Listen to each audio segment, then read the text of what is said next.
ব্যারাকপুর বিজেপির ছিল, ব্যারাকপুর বিজেপির থাকবে মনোনয়ন দাখিল করার আগে প্রতিক্রিয়া অর্জুনের। ব্যারাকপুর বিজেপির ছিল, ব্যারাকপুর বিজেপির থাকবে। সোমবার মনোনয়ন দাখিল করার আগে জগদ্দলের মজদুর ভবন থেকে বেরিয়ে সাংবাদিকদের এমনই প্রতিক্রিয়া দিলেন ব্যারাকপুর কেন্দ্রের বিজেপি প্রার্থী অর্জুন সিং। এদিন তিনি সকাল 10:45 নাগাদ মজদুর ভবন থেকে বেরোন। তারপর মজদুর ভবনের কাছেই মন্দিরে তিনি পুজো দেন। পুজো শেষে হুড়খোলা গাড়িতে চেপে জনসংযোগের মাধ্যমে বারাসাত জেলা শাসক অফিসের উদ্দেশ্যে তিনি রওনা দেন। সাংবাদিকদের তিনি বলেন, দেব-দেবীর আশীর্বাদ নিয়েই মনোনয়ন দাখিল করতে যাচ্ছি। দেব-দেবীর কাছে তিনি তৃণমূল নামক অসুর শক্তি নাশের প্রার্থনা করেন। তার ব্যাখ্যা, তৃণমূলের কিছু লোক অসুর হয়ে উঠেছে। তারা মানুষের অধিকার কেড়ে নিচ্ছে। তারা মানুষের গণতান্ত্রিক অধিকার কেড়ে নিচ্ছে।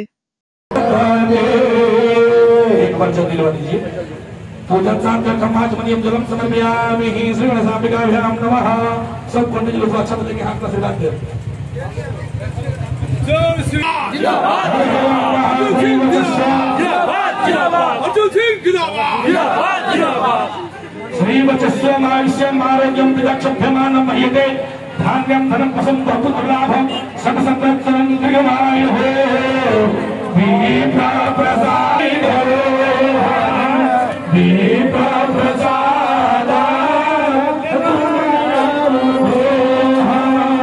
विप्रप्रसाद जिगो तममया मनामं विप्रप्रसाद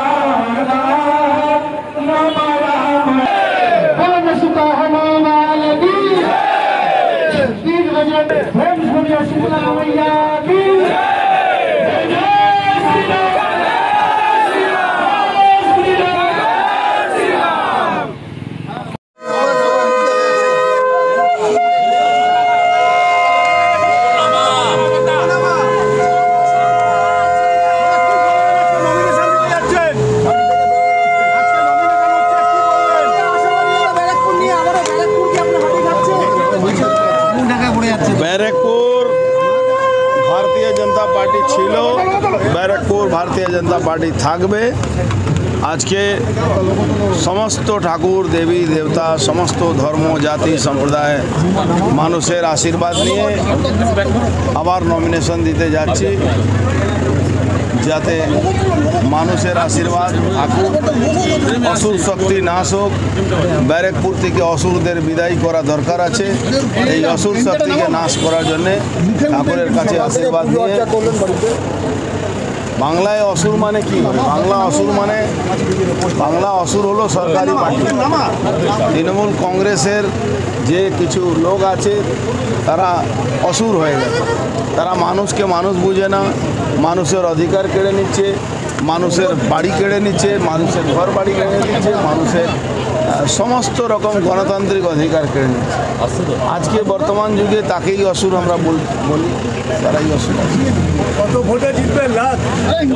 আমি তো আগেও বলেছি লক্ষাধিক বেশি ভোটে জিতবো, লক্ষাধিক বেশি ভোটে জিতবো।